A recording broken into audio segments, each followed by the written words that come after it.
Bienvenidos, Dios los bendiga. Estamos felices de tener un estudio bíblico más en este lugar y en casa también. Así es que los voy a invitar a todos a unirse. Los que estamos acá, pongámonos en pie, y en casa unámonos todos, oremos, bendigamos al Señor y vamos a darle gracias por lo que va a hacer en este día con su palabra. Padre, en el nombre de Jesús, venimos, Señor, a darte gracias una vez más, Padre, por tus muchas misericordias. Señor, por tu bondad, por tu amor, por tu fidelidad para con nosotros. Tu fidelidad es una constante. Aunque nosotros seamos infieles, tú permaneces fiel. Señor, gracias porque nos has tomado de la mano, nos has conducido, nos has guiado, nos has traído hasta acá donde estamos. Gracias en nuestra vida, en nuestra experiencia espiritual, personales. Y gracias porque has prometido perfeccionar la buena obra que comenzaste en nosotros para el día de Jesucristo. Señor, te damos gracias, Padre, por permitirnos estudiar tu palabra. Señor, por abrirnos tu palabra y por abrir nuestro entendimiento, por tocar nuestro corazón y ayudarnos a entender, a ver cosas que de otra manera nunca entenderíamos ni miraríamos con claridad, Señor. Gracias por darnos tu Espíritu Santo, quien nos guía a toda verdad. Gracias por darnos una experiencia, Señor Dios, con tu palabra escrita. Gracias, Padre, por ayudarnos y enseñarnos a crecer en nuestra experiencia con la palabra viviente por medio de tu palabra escrita y de tu Espíritu Santo. Gracias por Jesús. Gracias por ayudarnos a conocer, Señor Dios, todos estos ángulos de la persona de Jesucristo, Señor, que nos revela tu palabra. Padre, gracias, Señor, por la porción que tienes para nosotros hoy, por la porción de tu verdad que nos vas a abrir, con la que nos vas a bendecir, Señor. Oro, Padre, que nos enseñes, nos ayudes, nos lleves a amarte cada vez más, Señor. Mientras más te conocemos, mientras más comprendemos la belleza de tu naturaleza, Señor, la sabiduría de tus caminos, haz que nuestro corazón se ensanche y pueda amarte más, de una manera más completa. Señor, gracias pues por la porción que tienes para nosotros hoy. Oramos que la bendigas en nuestra mente, en nuestro corazón, que toques, que marques nuestra voluntad, Señor, con tu palabra. Enséñanos, Señor, a guardar tu palabra en nuestros corazones, a hacerte fieles, a hacerte gratos, a hacer tu voluntad, Señor. Bendito Dios, gracias pues por este día, por el privilegio, por lo que vas a hacer, Señor. Y Señor, te damos a ti toda la gloria, Padre, en el nombre de Jesús. Amén. Gracias, Señor. Bendito Señor. Gracias, Jesús. Gracias, Jesús. Gracias, Jesús. Amén, amén, amén. Muy bien, podemos sentarnos. Dios los bendiga. Estamos estudiando a la persona del Señor Jesucristo y eso nos tiene en el libro de Apocalipsis, porque pues el Apocalipsis es la revelación de Jesucristo. El lado que vemos más manifiesto en el libro de Apocalipsis es este lado que se llama juez justo. Entonces estamos aprendiendo también ese ángulo de nuestro amado Señor Jesucristo. Cuando Él nos salva, por supuesto que Él también viene a nuestra vida como juez justo cuando necesitamos que Él emita un veredicto, ¿verdad? Y nos ayude a librarnos de nuestras actitudes carnales, de nuestra mente carnal y de todas esas cosas. Eso es, por supuesto, del lado de su misericordia. Pero está este otro lado también, que es el que se va a manifestar al final de los días. Ahora, miren, le llamamos el lado de la ira y sin embargo jamás lo podemos desconectar de su misericordia, porque esa es su naturaleza. Imposible desconectarlo de su amor. Por eso uno tiene que entender qué es realmente la ira de Dios y cuál es el efecto y cuál es el propósito. Tiene que tener un propósito bueno, porque al final de cuentas va a conseguir Dios con ello que toda rodilla se doble y que toda lengua confiese que Jesucristo es el Señor, para gloria de Dios el Padre. Amén. Y no es porque Dios quiera robotitos diciendo gloria a Dios, gloria a Dios, gloria a Dios. No, es porque cuando eso sucede es porque Dios habrá liberado a su humanidad de la corrupción y de la mortalidad y de todas esas cosas que han mantenido lejos al hombre de Dios. Amén. Así es que Dios es muy sabio, Dios es muy amoroso. Entonces, hoy, no voy a seguir ahorita, hoy, en esta clase, con lo que sigue cuando la semana pasada vimos las 7 copas de ira, ¿verdad? Pero hoy quiero darles unos conceptos más acerca de los justos juicios de Dios para que tengamos un cuadro un poquito más claro, ¿de acuerdo? Además, como dije, pues claro que estamos estudiando Apocalipsis, pero este no es un estudio del libro de Apocalipsis, es un estudio de la persona del Señor Jesucristo. Entonces ese es el énfasis que estamos haciendo en estos momentos. Gracias. Muy bien. Entonces, déjenme ver. ¿Por dónde comenzamos? Bueno, voy a darles 2 conceptos, a lo mejor algunos salmos. Hagamos el número 1. Ok, regresemos a Éxodo 34, verso 6. Éxodo 34, verso 6. Gracias. Y qué maravilloso pues es entender estas cosas. Éxodo 34, verso 6. Cuando Dios se reveló a sí mismo por estos 12 nombres, ¿verdad? Y pues el 12 es el número del gobierno del Hijo de Dios. Dios dio una revelación de la naturaleza de su Hijo cuando le dio a Moisés estos 12 nombres. Entonces vamos a hacer una balancita acá. ¿Se acuerdan qué significa el nombre Jesús? Jehová es salvación. Si estos 12 nombres son el nombre de Jesús, entonces en su nombre de juez justo tiene que haber salvación también, ¿o no? Ajá, ok. Éxodo 34, verso 6.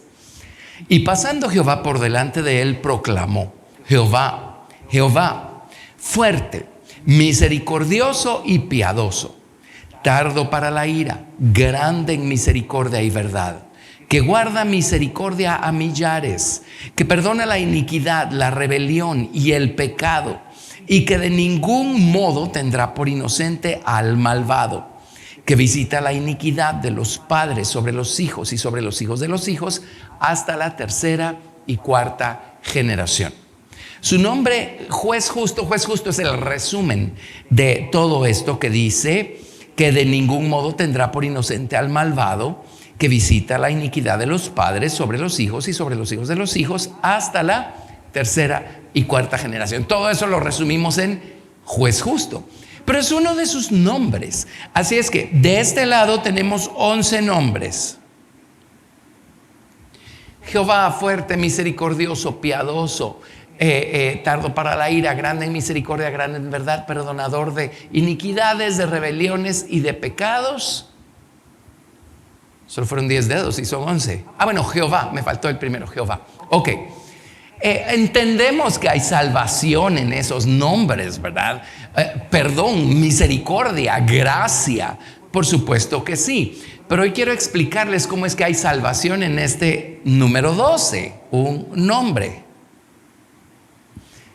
Juez justo. Amén. Y como les digo, el propósito de sus justos juicios es librar al hombre del pecado, de la corrupción, librar al hombre de su propia naturaleza caída. Pues el hombre no habrá querido que el Señor lo haga del lado de la misericordia, pues lo va a hacer del otro lado, ¿verdad? Pero el propósito sigue siendo el mismo. Amén. Por eso dice la Biblia que el Señor Jesucristo es el Salvador de todos los hombres, mayormente de los que creen. Ajá, y ya les expliqué, ya les di la explicación a eso. Muy bien, entonces quiero que veamos una palabra que se traduce redimir, ¿verdad?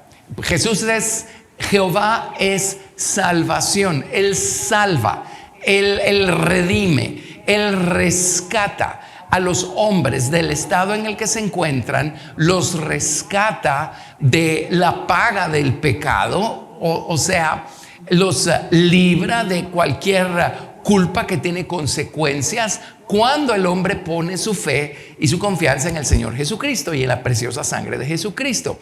Hay diferentes palabras que se traducen redimir. En el caso del nombre de Jesús, su nombre en hebreo es Yeshua o Yehoshua. La palabra ahí clave es Yasha, ¿verdad? Sí, Yasha, que significa salvación. Pero hay varias palabras que básicamente significan lo mismo, es el mismo concepto.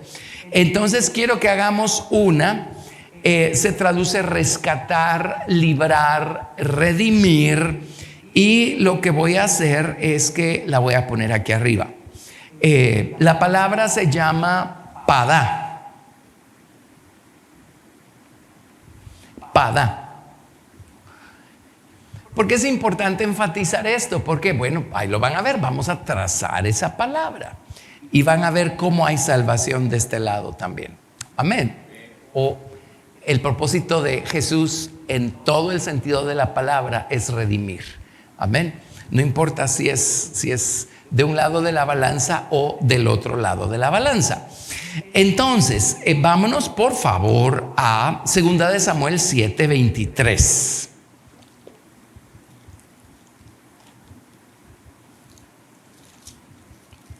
Segunda de Samuel 7:23. Vamos a ir trazando esta palabrita, Padá, que significa rescatar, redimir, liberar.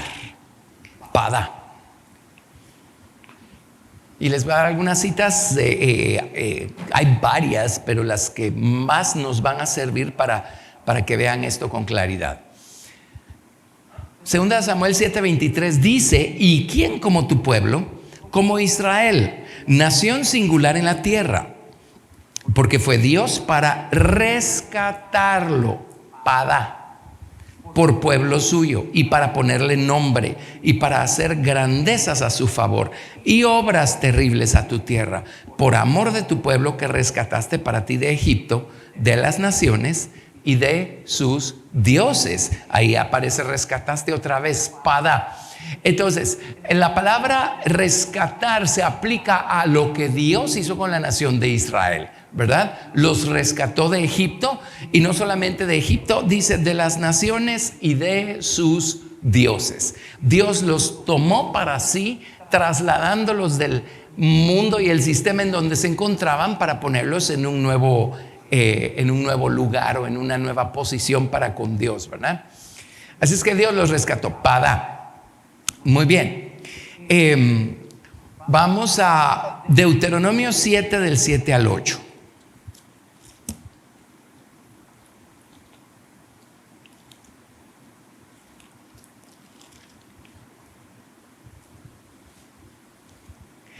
Deuteronomio capítulo 7, versos 7 y 8.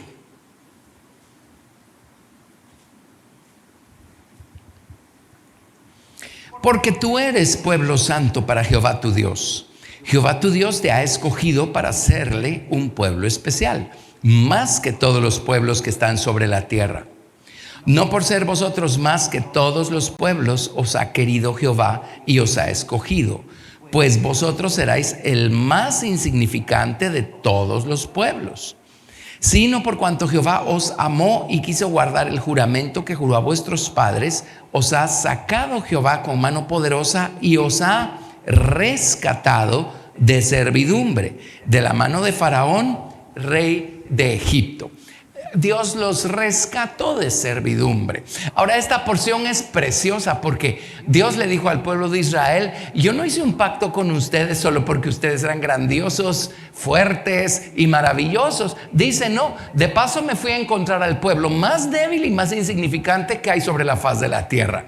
Pero Dios hace eso también para mostrar su poder y su gracia y su amor para con los hombres. Y ustedes y yo tampoco éramos, como dice Pablo por ahí en el Nuevo Testamento, muchos de nosotros no éramos de los más fuertes y de los más sabios y de los más inteligentes que hay en este mundo. Pero Dios eligió amarnos y levantarnos por su gracia y misericordia, así es que por eso estamos donde estamos. Amén.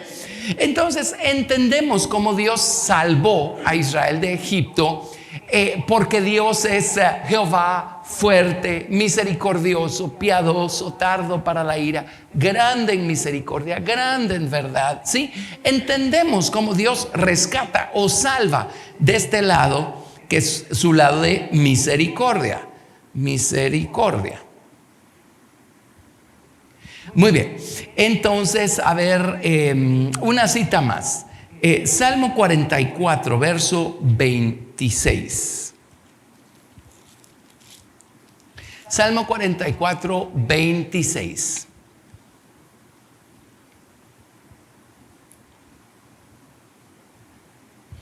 Para quienes se nos unieron hace un ratito, estoy por enseñarles cómo en Jesús hay salvación. No importa en qué lado de la balanza nos encontremos. ¿Se acuerdan? Hay 11 nombres de perdón, de gracia, de misericordia, y hay un nombre de justos juicios. Entonces ahorita van a ver a todo color cómo sus justos juicios tienen el mismísimo fin y objetivo, y es el de salvar. ¿Sí? Ok, muy bien. Salmo 44, verso 26. Levántate para ayudarnos y redímenos, Padá, por causa de tu misericordia.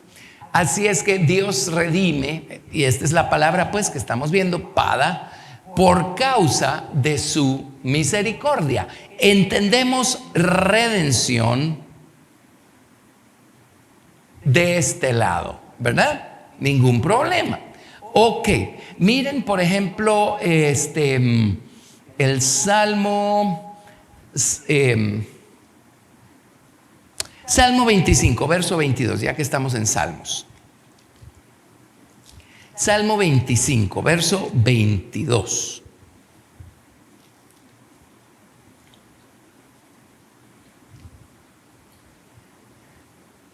Dice: redime, oh Dios, a Israel de todas sus angustias.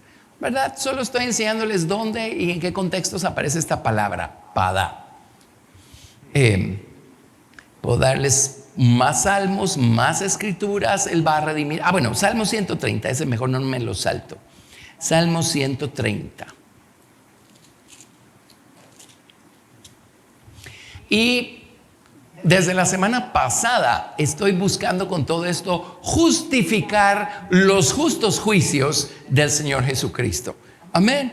Y justificar al Señor y ayudarlos a entender que eso no tiene nada que ver con que el Señor dejó de amar, dejó de tener un plan maestro para toda su creación. ¿Sí? Perdió de vista el objeto que Él quiere redimir todas las cosas. Amén. ¿Sí? Las personas que no entienden bien esto, y un día nosotros estuvimos allí, tampoco entendíamos muy bien estas cosas, pero pensamos que de repente el Señor deja de ser amoroso y se convierte en una persona llena de enojo y de venganza, y eso es lo que viene en un futuro próximo sobre esta tierra. Pues no es odio, venganza, eso no existe en la naturaleza de Dios. Entonces tenemos que entender mejor cómo opera Dios para entender sus justos juicios. ¿Están de acuerdo? Ok. Salmo 130, verso 8. Dice: Él redimirá a Israel de todos sus pecados. Y la palabra sigue siendo Padá, la misma palabra que estamos trazando. Así es que qué maravilla. Dios quiere redimir, rescatar, ¿verdad?, a los hombres y especialmente a Israel, ¿verdad?, de todos sus pecados. Muy bien, pero entonces ahora vámonos, si ya estamos con esto, vámonos a Isaías capítulo 1, verso 27.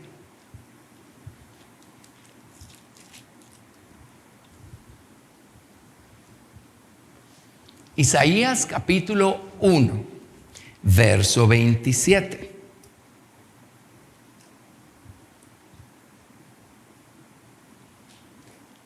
Dice: Sión será rescatada con juicio. Ese es este lado. Y es la misma palabra Padá. ¿Ven lo que estoy tratando de probar? La razón para sus justos juicios es redención, rescatar, redimir. Amén. O sea, el Señor Jesucristo es uno y el mismo. No importa si está operando del lado de la misericordia, del lado de sus justos juicios.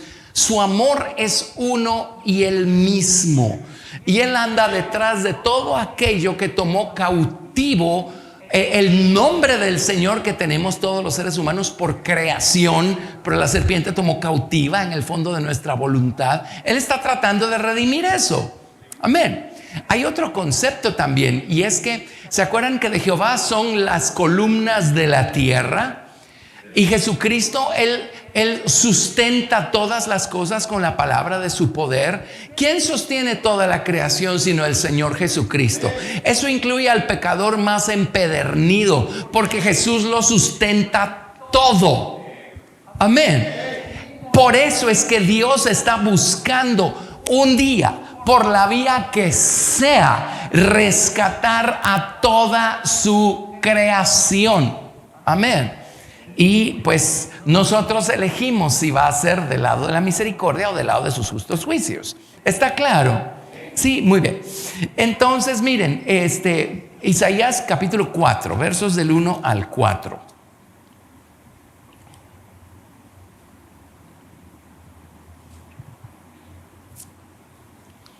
Echarán mano de un hombre 7 mujeres en aquel tiempo. Eso está hablando de lo que va a venir en el futuro, en el milenio. Diciendo: nosotras comeremos de nuestro pan y nos vestiremos de nuestras ropas. Solamente permítenos llevar tu nombre. Quita nuestro oprobio. En aquel tiempo el renuevo de Jehová será para hermosura y gloria, y el fruto de la tierra para grandeza y honra, y los sobrevivientes de Israel.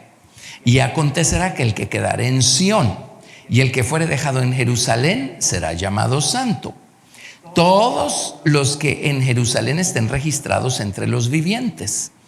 Cuando el Señor lave las inmundicias de la hija de Sión y limpie la sangre de Jerusalén de en medio de ella, con espíritu de juicio y con espíritu de devastación. ¿Cuál es la razón de los justos juicios de Dios? Limpiar. ¿Sí? Limpiar. Él limpia con la sangre redentora de Cristo, pero pues si la rechazamos, bueno, para eso tiene fuego también, que limpia y purifica. Amén. Bueno, no los quiero marear solo con conceptos, entonces regresemos a donde estamos en nuestro estudio. Si no hemos estado siguiendo el estudio, a lo mejor ya los perdí con lo que acabo de decir. Pero vámonos a nuestro cuadro acá. Esta curva representa los 3 años y medio que dura la gran tribulación. Por ningún lado podemos probar con la Biblia que la gran tribulación dura 7 años. ¿Sí? 3 años y medio es lo que se menciona.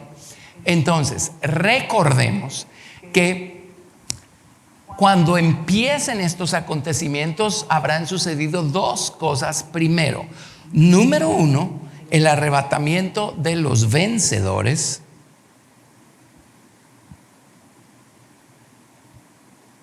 Número 2, el Señor va a sellar a 144,000 israelitas, 12,000 de cada tribu, a quienes el anticristo no va a poder tocar para nada.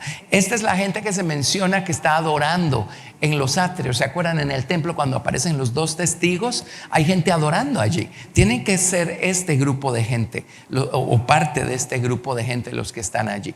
Bueno, una vez sucede eso, el Señor entonces empieza a desatar sus 7 sellos. El primer sello es la manifestación del anticristo. No digo que no vayamos a ver lo suficiente, a lo mejor hasta para sospechar de quién se trate, ¿verdad? Yo creo que sí vamos a llegar hasta allí. Pero que Él se siente en el trono y empiece a gobernar, o que se manifieste ya públicamente, ese es el primer sello. Y eso es después del arrebatamiento. ¿Ok? Sellos. El primer sello, el segundo sello, el tercero, el cuarto, el quinto, se abren al inicio de la gran tribulación, en donde empieza un periodo de hambre, un periodo de guerra, un periodo de muerte que dura por todo los 3 años y medio de duración de la gran tribulación. Con el quinto sello matan o martirizan a todo aquel que tiene el testimonio de Jesucristo. Amén. Así es que eso prueba que no todos los cristianos se van a ir en el rapto. En el libro de Apocalipsis vemos claramente mencionados a los cristianos que no se fueron a ningún lado cuando fue el arrebatamiento, y pues lo van a pagar con su vida. Unos al principio, que mueren como mártires; otros al final, que van a haber vencido al anticristo y al falso profeta y la marca y el sello de su nombre y todo aquello. Pues al final morirán, pero ellos habrán peleado una batalla que los del principio no pelearon. Entonces ellos morirán como vencedores, aunque se hayan quedado a pasar la gran tribulación. Amén. El sexto y el séptimo sello se desatan al final de la gran tribulación. Lo sabemos cuando leemos la descripción de cada uno de esos sellos. Luego, paralelamente a eso, empiezan a sonar las 7 trompetas. 2, 3, 4, 5, 6, 7. Y Dios, cada vez que suena una de estas trompetas, se quema la tercera parte de los árboles y toda la hierba, y se muere la tercera parte de los peces, y se envenena la tercera parte de los manantiales, y así sucesivamente. Luego empieza a desatar a estos demonios que están en el abismo sin fondo, o el abismo Tejón, y empiezan a atormentar a los hombres por 5 meses. Total, va a ser un periodo terrible, terrible, terrible. Cuando suena la séptima trompeta, entonces todo queda listo para que el Señor derrame sus 7 copas de ira. 1, 2, 3, 4, 5, 6, 7. Y eso es al final de la gran tribulación. Ya vimos cómo la humanidad está llenando su cuota de maldad a pasos acelerados. Pero el periodo de gran tribulación lo que va a hacer es que la maldad de los hombres llegue a su punto máximo de madurez. O sea, peor no se pueden poner. Y entonces es cuando el Señor aparece como el Hijo del Hombre sentado en una nube blanca con una hoz aguda en su mano. Todo eso está en el libro de Apocalipsis. Y viene un ángel, y él es el que mete la hoz aguda y cosecha el fruto maduro de la maldad de los hombres. Jesús los pisa en el lagar de la ira del Dios Todopoderoso, salpica o mancha sus vestidos en sangre, ¿se acuerdan? Y luego con esto son llenas estas 7 copas, y eso es lo que es lanzado de regreso. Por eso los juicios de Dios son siempre justos. Lo que el hombre cometió, con eso va a visitar Dios al hombre de regreso, porque todo lo que el hombre siembre, eso va a cosechar. Entonces, en nuestro estudio estamos llegando ya allí, casi al final, ¿verdad? Pero eso es lo que está viniendo desde los cielos, juzgando la maldad de los hombres. Pero recuerden todo lo que está pasando aquí abajo. Y la nación de Israel y la ciudad de Jerusalén son clave en todo esto. La gran tribulación, a través de la gran tribulación, la maldad de todos los hombres va a llegar a su punto máximo de madurez, judío o gentil. Todos aquellos cuyos nombres no están escritos en el libro de la vida del Cordero. Amén. Así es que la gran tribulación es para todo el planeta Tierra, porque Dios quiere redimir toda su creación del pecado que tomó el control, ¿verdad? Desde hace mucho tiempo. Entonces, aquí están los hombres blasfemando, y mientras más calor hace, porque el sol va a empezar a calentar y va a empezar a quemar a los hombres, y mientras más se quema la hierba y hay escasez de comida, hay escasez de agua potable, va a ser un periodo espantoso. Pero más blasfeman los hombres en contra de Dios. Pero por el otro lado, y al mismo tiempo, lo que está ocurriendo en la tierra es que vienen los hombres, y en especial la nación de Israel, y aparece la persona del anticristo, y ellos creen que él es el verdadero Mesías. Y en el libro de Segunda de Tesalonicenses dice claramente que él se sienta en el templo de Dios haciéndose pasar por Dios. En el libro de Zacarías ya había sido profetizado que un día el pueblo de Israel va a adoptar como su Mesías a un falso pastor. ¿Quieren verlo? Está en Zacarías, en algún lado está, ahorita se los busco. Vámonos a Zacarías. Zacarías.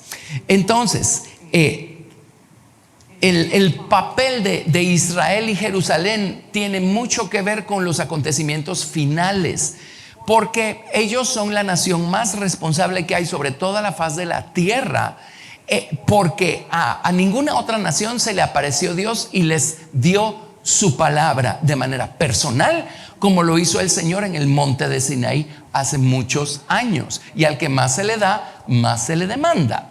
Amén. Ok, entonces la nación de Israel juega un papel importantísimo en todo esto, porque ya vimos en Isaías cómo Sión va a ser rescatada con juicio, dice. Así es que ahí vemos cómo Dios tiene un plan especial para Israel también en todo esto que viene al final. Ok, entonces déjenme ver dónde estamos.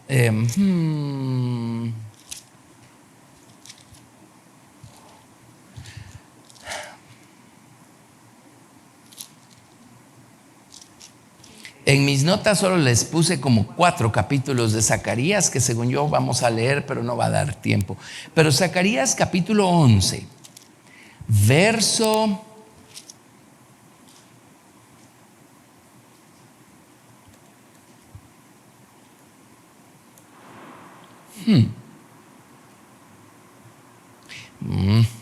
bueno, ¿saben qué? Voy a tener que, mejor voy leyendo, voy a ir entresacando desde el capítulo 10. ¿Sí?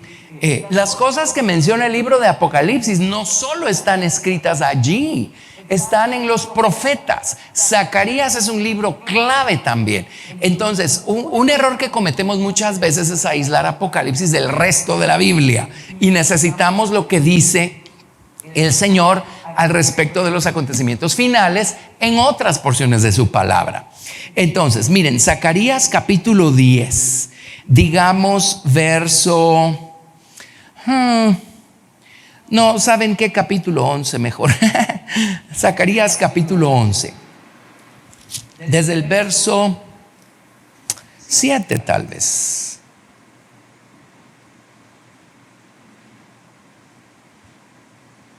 Sí, desde el verso 7 digamos. Dice: apacenté pues las ovejas de la matanza, esto es, a los pobres del rebaño, y tomé para mí 2 cayados. Al uno puse por nombre gracia, al otro ataduras, y apacenté las ovejas. Y destruí a 3 pastores en un mes, pues mi alma se impacientó contra ellos, y también el alma de ellos me aborreció a mí.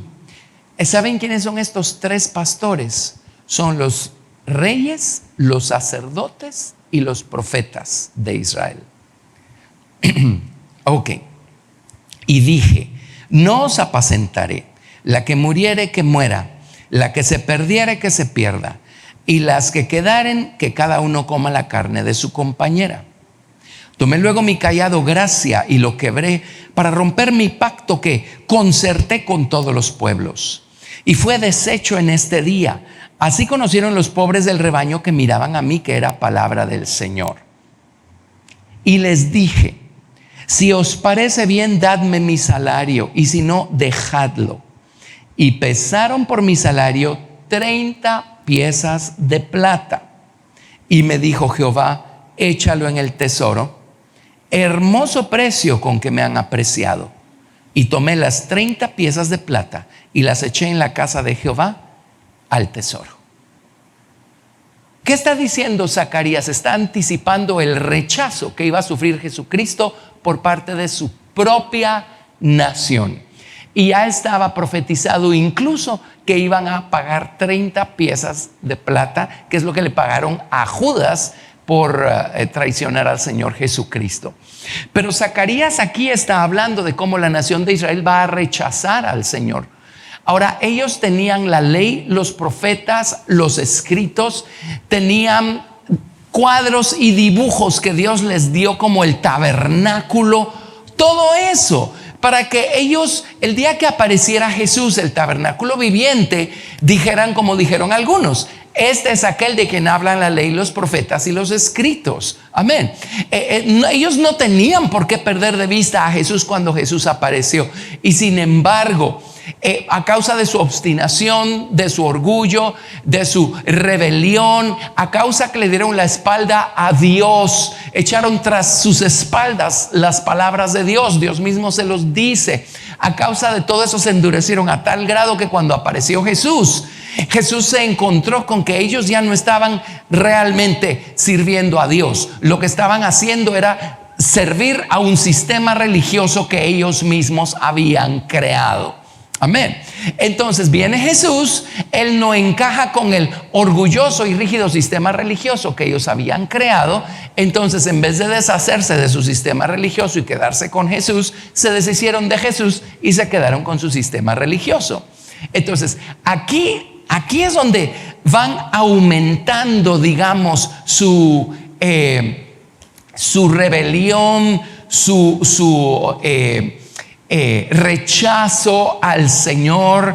Como dice, hay una cita, no se las voy a buscar ahorita porque no me acuerdo dónde está, en donde dice que ellos todo el tiempo están aumentando su iniquidad, algo así lo dice. Si me acuerdo se las encuentro. Eso está en el Nuevo Testamento.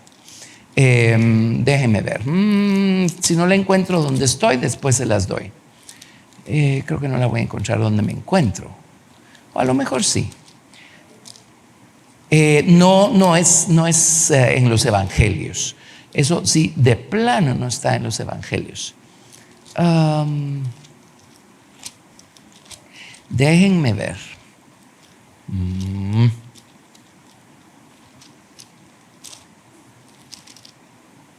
No, ahí se las busco después. Pero ellos siempre están, es como que a su rebelión le están aumentando más y más y más y más. Entonces, bueno, regresemos a Zacarías. Pero ya estaba profetizado el rechazo al Mesías, al Señor Jesucristo. Pero luego miren qué más dice, verso 15. Zacarías capítulo 11, verso 15. Y me dijo Jehová: toma aún los aperos de un pastor insensato, porque he aquí, yo levanto en la tierra a un pastor que no visitará las perdidas, ni buscará la pequeña, ni curará la perniquebrada, ni llevará la cansada a cuestas, sino que comerá la carne de la gorda y romperá sus pezuñas. Ay del pastor inútil. Si tienen una Biblia, King James dice: ay del pastor ídolo, o del ídolo pastor. La palabra inútil es ídolo. Ay del ídolo pastor, que abandona el ganado, hiera la espada su brazo y su ojo derecho, del todo se secará su brazo y su ojo derecho será enteramente oscurecido. ¿Qué está diciendo acá? Que están rechazando al pastor bondadoso y misericordioso que Dios les habrá dado, que es el Señor Jesucristo, y a cambio se van a quedar con un pastor insensato, con un pastor idolátrico. Está hablando de la persona del anticristo. Entonces Zacarías ya está anticipando que el pueblo de Israel va a rechazar a Jesús, el Salvador, y se van a quedar con el anticristo. Entonces, mientras Dios está derramando sus juicios desde arriba, acá abajo en la tierra, por supuesto, la gente en términos generales está feliz con el anticristo y su sistema, porque ya no va a haber nada deteniendo el progreso de la iniquidad, de la maldad. La maldad va a estar corriendo rampante sin ninguna obstáculo que lo detenga en esta tierra. Entonces se imaginan que la gente van a estar haciendo lo que quieren. Quedémonos con eso. Amén. Pero por el otro lado, la nación de Israel estará sentando a este pastor ídolo en su templo y estarán rindiéndole culto como si se tratara de Dios. Y él va a poner su trono en esta gran ciudad, ¿verdad? Babilonia, misterio religioso, la madre de todas las rameras de la tierra. Ahora haga la conexión, ya lo estudiamos, pero a lo mejor no estuvieron en ese estudio. Haga la conexión, dice, en ella fue encontrada la sangre de todos los mártires, de todos los santos, ¿sí?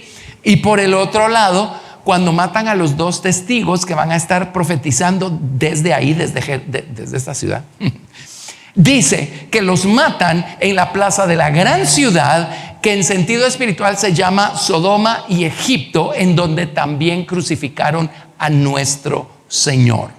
2 más 2 igual 4. Esa gran ciudad o la gran ramera es la ciudad de Jerusalén. No hay para dónde. ¿Ok? Jerusalén. El dragón le va a dar a Jerusalén esta posición de la que va a gozar por 3 años y medio como el centro político, económico, el centro de actividades de todo el planeta Tierra. Es desde allí que va a estar reinando y gobernando el anticristo. Y de esta manera, la expresión que estaba buscando es colman la medida. Eso es lo que dijo Pablo por allí. Ellos siempre colman la medida. Tiene que haber sido escrito en una de las epístolas, porque dice, porque vino la ira hasta el extremo, dice. Sí, esa es la cita que estoy buscando. Está en algún lado ahí en el Nuevo Testamento. Siempre colman la medida de su pecado, creo que dice. Bueno, donde van a terminar de colmar la medida de su pecado es al sentar al anticristo en el templo, en el trono, y el anticristo va a subir a la ciudad de Jerusalén terrenal, o llamémosle la vieja Jerusalén, porque va a ser destruida, ¿sí? Y la va a poner en el pináculo del mundo. Todo esto es buscando imitar las cosas que Dios hace de manera legítima, ¿verdad? Gracias. Primera de Tesalonicenses 2:16. Ahí está. Muchísimas gracias. Primera de Tesalonicenses 2:16. Bueno, desde el verso 15. Desde el verso 14. Primera de Tesalonicenses 2:14. Porque vosotros, hermanos, vinisteis a ser imitadores de las iglesias de Dios en Cristo Jesús que están en Judea, pues habéis padecido de los de vuestra propia nación las mismas cosas que ellas padecieron de los judíos, los cuales mataron al Señor Jesús y a sus propios profetas, y a nosotros nos expulsaron, y no agradan a Dios y se oponen a todos los hombres, impidiéndonos hablar a los gentiles para que estos se salven. Así colman ellos siempre la medida de sus pecados, pues vino sobre ellos la ira hasta el extremo. Ahí está, ¿sí? Y ahí Pablo está profetizando, porque número 1, esto fue escrito antes del año 70. Los romanos todavía no han destruido la ciudad y el templo. Y número 2, mucho menos ha pasado que Jerusalén va a ser destruida al final de la gran tribulación. ¿Ok? Pero así colman ellos siempre sus pecados. Bueno, el hecho pues es que el pecado es uno y Dios lo juzga de la misma manera, pero Dios tiene un trato con la descendencia de Abraham, porque hizo un pacto con Abraham y con su descendencia. Amén. Y mucho de todos estos juicios están dedicados a la nación de Israel y a la ciudad de Jerusalén, para poner fin al pecado, como profetiza Daniel en la profecía de la semana 70, para poner fin al pecado de una buena vez. Pero la nación y la ciudad de Jerusalén no quisieron convertirse del lado de la misericordia, este de aquí. Entonces Dios va a redimir a Sión con juicio. ¿Estamos? Muy bien. Ok, permítanme. Perdón. Ahí está. Ahora, veamos una cosita más aquí, o una cosota más. ¿Qué está moviendo a Dios para hacer todo esto? ¿Qué movió a Dios para salvarnos? Para insistir en llegar hasta los extremos por salvar a los hombres pecadores. ¿Qué está moviendo? Aquí con esto Dios sigue llegando hasta los extremos, buscando la salvación del hombre, buscando la salvación de la nación de Israel. Amén. Hay una cosa que lo mueve, y otra vez, no importa si estamos del lado de la misericordia o del lado de sus justos juicios. La naturaleza de Dios es una y la misma. Amén. Entonces, ¿qué tal si ponemos otra palabra aquí? Amor. ¿Y qué tal si nos vamos a la forma más ardiente, ferviente de amor? ¿Saben cuál es la forma más ardiente y ferviente de amor? Se llama celo. Celo es el lado ardiente del amor de Dios. ¿Sí? Celo. Sí tiene que ver con celos, pero no los celos que entendemos como seres humanos, ¿verdad? Ay, te tengo celos porque te compraste algo que yo no tengo. No, eso es ridículo, eso ni lo conectemos con Dios. Celo es un amor ardiente, intenso, que lo va a hacer llegar hasta los extremos. Amén. Buscando darse a conocer y buscando rescatar a su creación del estado en el que la creación se encuentra. ¿Qué hizo que Dios nos diera a Jesús hace 2000 años? Que mandara a Jesús a la tierra, sino su celo o su amor intenso. Amén. Vámonos a Isaías capítulo 9, verso 6. Isaías capítulo 9, verso 6.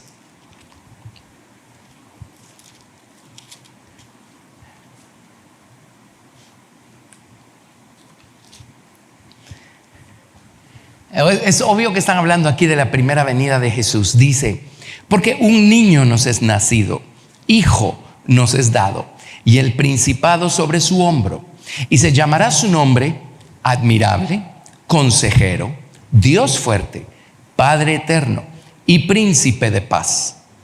Lo dilatado de su imperio y la paz no tendrán límite. Aquí está profetizando el milenio. Y dice, sobre el trono de David y sobre su reino, disponiéndolo y confirmándolo en juicio y en justicia, desde ahora y para siempre. El celo de Jehová de los ejércitos hará esto. Dios tiene celo por su creación, Dios tiene celo por la nación de Israel, especialmente por la nación de Israel, porque es a esa nación a la que Dios eligió por esposa en la dispensación del Antiguo Testamento. Amén. Entonces su celo no lo va a dejar quedarse estático. Su celo es lo que está haciéndolo llegar hasta el extremo de redimir a Sión con juicio. Amén. Rescatar a Sión con juicio, pues la pudo haber rescatado sin necesidad de juicio, pero Sión no quiso. Así es que, bueno, pues ni modo, lo va a hacer del otro lado. Muy bien. Miren el celo de Dios, Éxodo 20. Ahora estoy en el concepto de celo. Éxodo 20. Espero estar hilando de manera inteligible todo lo que estoy tratando de explicarles. Éxodo 20, del 3 al 5. Aquí tenemos el segundo mandamiento.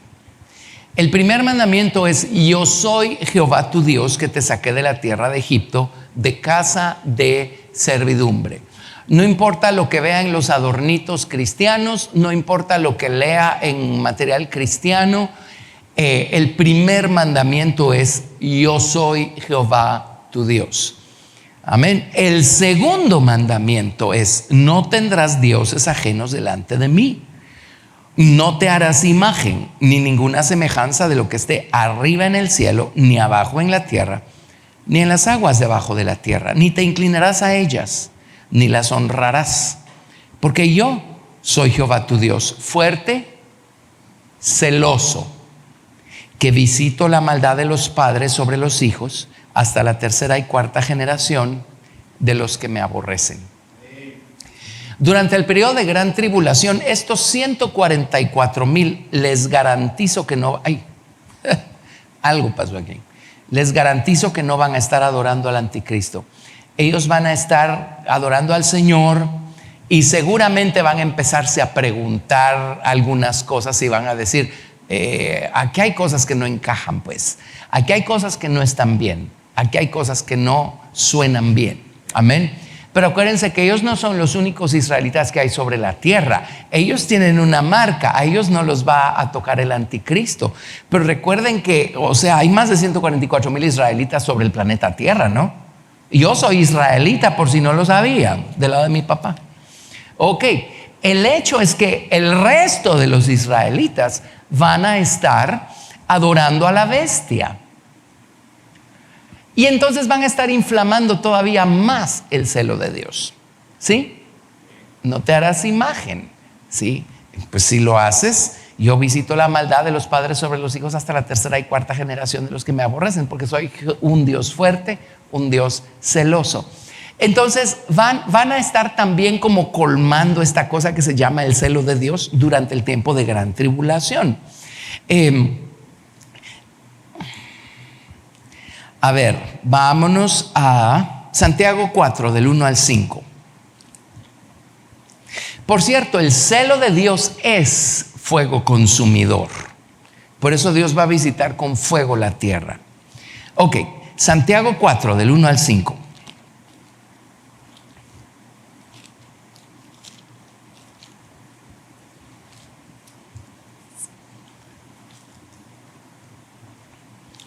¿De dónde vienen las guerras y los pleitos entre vosotros? ¿No es de vuestras pasiones, las cuales combaten en vuestros miembros?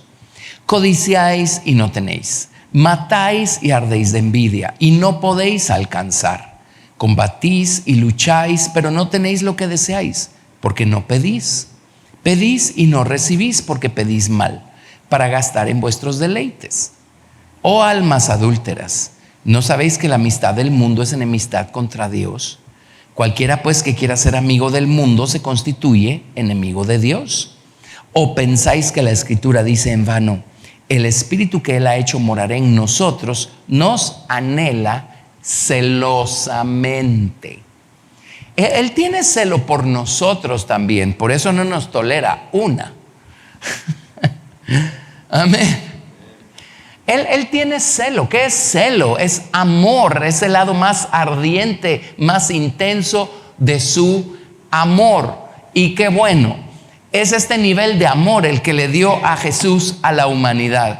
Es ese nivel de amor el que no va a descansar hasta no rescatar a su creación. Amén. Hasta no rescatar a la nación de Israel, su esposa adúltera, como le llama el Señor en la Biblia. Amén. Y es ese celo el que no deja que nos salgamos con la nuestra cuando queremos salirnos con la nuestra. Y qué bueno, gracias a Dios. Amén.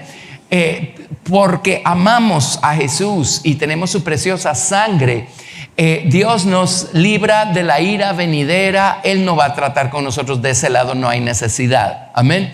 Pero su celo sigue allí, su amor ardiente. Por eso es que a veces las cosas se ponen más calientes en nuestra vida.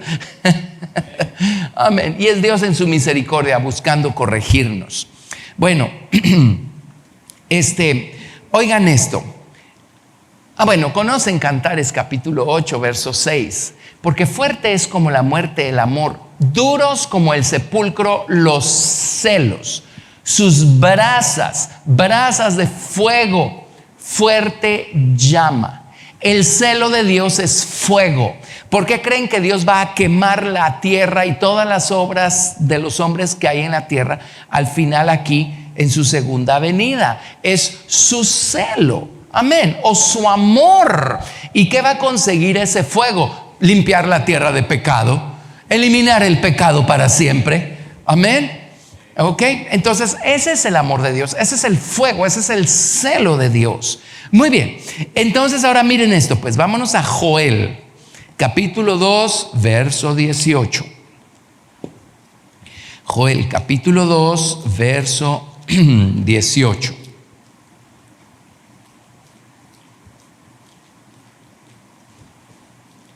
Joel 2, 18.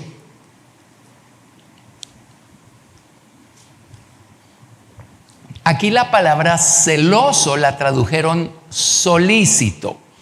En hebreo es la palabra celoso. Joel 2, 18 dice: y Jehová, solícito por su tierra, perdonará a su pueblo. Dios tiene celo por su tierra. ¿Sí? Hay dos lados a esto. Número uno, la tierra donde se ubica la ciudad de Jerusalén, la tierra que ocupa la nación de Israel. Dios tiene celo por esa tierra. Alguien dirá, ¿y por qué es más importante esa tierra que otras tierras? ¿Sí? Si uno va aquí a las Verapaces, uno dice, eso como que está más bonito que los desiertos de por allá, ¿no? Entonces, ¿pero por qué tiene celo por esa tierra? Por un pequeño gran detalle. Dios no eligió Guatemala para poner en ella su nombre. Dios eligió Sión para poner en él su nombre. Dios eligió darse a conocer a este mundo poniendo su nombre en ese lugar, y ese lugar al que Dios mandó al pueblo de Israel a llevar sus sacrificios, sus ofrendas, sus diezmos, sus primicias y todas sus cosas. Es el lugar donde estuvo el templo por años, ¿sí?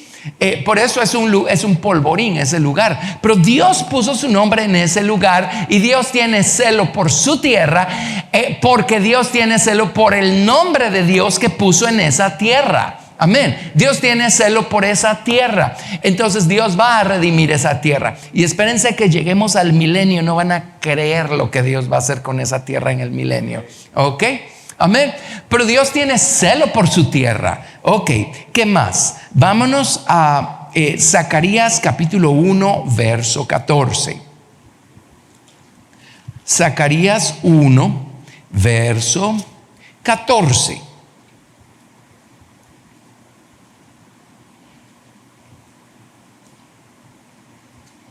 Dice, y me dijo el ángel que hablaba conmigo, clama diciendo, así ha dicho Jehová de los ejércitos, celé con gran celo a Jerusalén y a Sión. Dios tiene celo por Jerusalén y por Sión. De acuerdo, Jerusalén estaba en el monte Moria, pero el monte de Sión queda a la par del monte Moria, y ahí es donde David puso su casa y puso el arca debajo de una tienda en lo que se construyó el templo en el monte de Moria. Dios tiene celo por Jerusalén. Dios tiene celo por Sión. ¿Por qué? Porque es el lugar que nuevamente que Dios escogió para poner en él su nombre y para manifestarse a los hombres. Entonces, la gran tribulación va dedicada a todos los habitantes de la tierra y su pecado, pero tiene una dedicatoria especial para la nación de Israel. Y Dios, por el celo que tiene por Israel y por Jerusalén y por su tierra, Dios va a celar esa tierra con su fuego ardiente, y Dios va a quitar el pecado de en medio. Y Jesús va a venir a establecerse como el Rey de Reyes y el Señor de Señores sobre toda la tierra, una vez haya limpiado esta tierra de pecado. Amén. Entonces, ¿pero qué es su celo? Es amor, nada más que es el lado ardiente del amor, ¿sí? El lado ardiente del amor, el lado caliente del amor. Ok, así es que eso es todo. ¿Qué es la ira de Dios? No es que Dios dejó de amar y decidió odiar, por favor. No, de ninguna manera. Es el lado ardiente de su amor. ¿Sí? Amén. Ok, Zacarías capítulo 8, verso 2. Capítulo 8, verso 2. Dice, así ha dicho Jehová de los ejércitos, celé a Sión con gran celo y con gran ira la celé. ¿Qué es la ira de Dios? Es el amor ardiente de Dios que hace que la gente coseche el fruto de sus malas elecciones para que finalmente abra los ojos, se convierta y Dios pueda sanarla. Amén. Sí. Y miren, esto es lo que Dios va a hacer en el futuro. Verso 3. Así dice Jehová, yo he restaurado a Sión y moraré en medio de Jerusalén. Y Jerusalén se llamará ciudad de la verdad, y el monte de Jehová de los ejércitos, monte de santidad. Hermoso, ¿verdad? Así es que Jesús va a restaurar todas las cosas. ¿Sí? ¿Estamos claros con estas cosas? Ok, así es que Dios tiene celo por su tierra, tiene celo por Jerusalén, tiene celo por Sión, y Dios va a rescatar a Sión con espíritu de juicio, dice. Amén. O sea, va a manifestar sus justos juicios y es allí donde se va a ver la salvación para Sión y para la nación de Israel. Él tiene celo por su tierra porque allí puso él su nombre. Pero ok, ¿se acuerdan que yo les he explicado que nosotros somos un mundo en pequeño? El ser humano es un mundo en pequeño. Y en el libro de Job dice claramente que Dios trata con naciones enteras de la misma manera y usando los mismos principios con los que Dios trata con el individuo. ¿Por qué nos tiene celo el Señor? ¿Por qué nos cela más bien? ¿Por qué nos cela Dios a nosotros? Especialmente a nosotros. Pero Dios cela a su creación. ¿Por qué? Ya se los dije hace un ratito. Porque, número uno, en el libro de Lucas, Jesús le dijo a los fariseos, les dijo, miren, no digan he aquí el reino de Dios o allá está el reino de Dios. Y yo no sé qué hacen con estos versículos las personas que dicen que el reino de Dios va a ser algo físico y visible y que la iglesia de Cristo va a establecerlo en la tierra. Jesús allí dijo, el reino de Dios no es visible. No van a decir aquí está, allá está. No, dice, ¿saben por qué? Porque el reino de Dios está entre vosotros. Y esa palabra entre en hebreo es adentro, en griego es adentro. Y se lo dijo a los fariseos rebeldes, orgullosos e inconversos e impíos. Y dijo, el reino de Dios está entre ustedes. El reino de Dios está entre todos los hombres, porque es ese nombre, es esa imagen y semejanza de Dios que está adentro, que fue tomada cautiva por la serpiente en el jardín del Edén. ¿Por qué Dios cela a los hombres? Porque hay una semilla con su naturaleza en el fondo de la voluntad de todo ser humano que fue tomada cautiva. Amén. Dios va a liberar eso. Y ahora ya otra cosa pues que les mencioné, el hecho de que Jesucristo sustenta todas las cosas, eso nos incluye a todos los seres humanos, a toda la creación. Entonces quieran o no, lo conozcan o no, Jesucristo está sustentándolos. Por eso Dios tiene celo de toda su creación. Amén. Dios va a redimir la creación.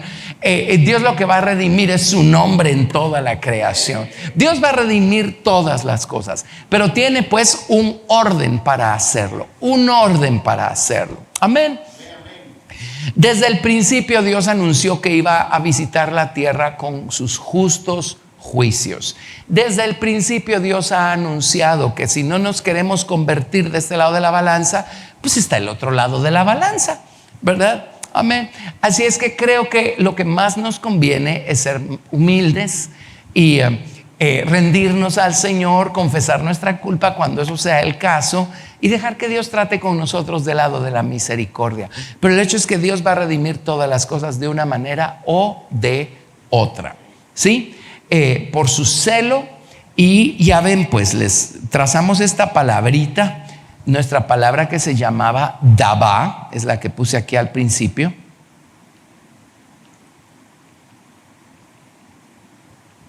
Dabá, que significa rescatar, redimir, y es tanto la misma palabra que se usa cuando dice Señor, redímenos por tu misericordia, como en Isaías que dice yo voy a redimir a Sión con juicio. O sea, Dios redime, punto, porque Él es el redentor. Dios ama, punto, porque Dios es amor. Pero tiene estos dos lados para manifestar su amor, ¿sí? Amén.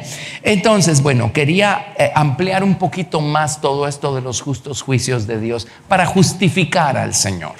Amén, amén. Gracias a Dios. Démosle gloria al Señor. Gracias, Jesús. Bendito Dios. Bendito, bendito Señor.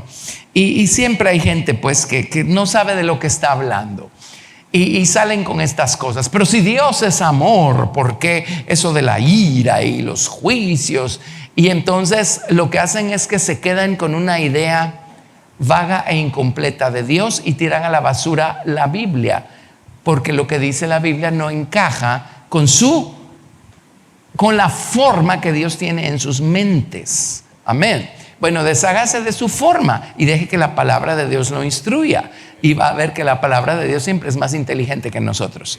Amén. Bueno, pongámonos en pie y démosle gloria al Señor. Amén. Gracias, Padre. Señor Dios, te alabamos una vez más.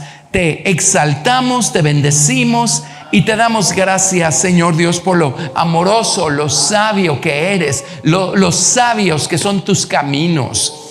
Gracias por tratar con tu creación, Señor. Diríamos hasta el cansancio, y tú no te cansas. Gracias por llegar hasta el extremo con nosotros y porque vas a llegar hasta el extremo con este mundo pecador, Señor, para quitar de en medio el pecado, para quitar para siempre el pecado. Y gracias por el amor que le tienes, Señor, a tu pueblo Israel. Gracias, Padre, porque tú no los has desechado de ninguna manera, Señor Dios. Tú los arrancaste, Señor Dios, temporalmente, bendito Señor, pero vas a volver a injertar esas ramas al olivo, Señor Dios Santo. Y tu palabra dice que cuando esto suceda, cuando Israel sea restaurado, eso será vida entre la muerte. Así es que estamos esperando esos días maravillosos que vienen pronto. Mientras tanto, ayúdanos a hacerte gratos, a hacerte fieles, Señor, a dejarnos amar. Ayúdanos a vivir conscientes del celo con el que tú nos amas, con el que tú nos celas. Líbranos y sálvanos del amor por el mundo que hay en nuestro viejo corazón, en nuestro viejo hombre.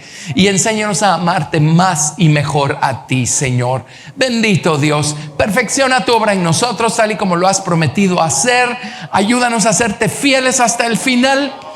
Y ayúdanos a dejar brillar nuestra luz delante de los hombres. Nosotros que por tu gracia y misericordia hemos conocido lo que hemos conocido.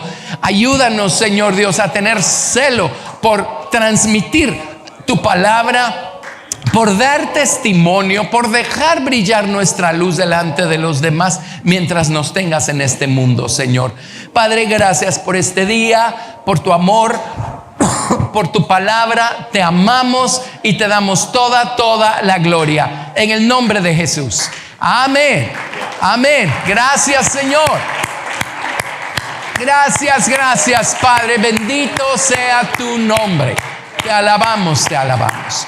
Bueno, gloria al Señor. Dios los bendiga.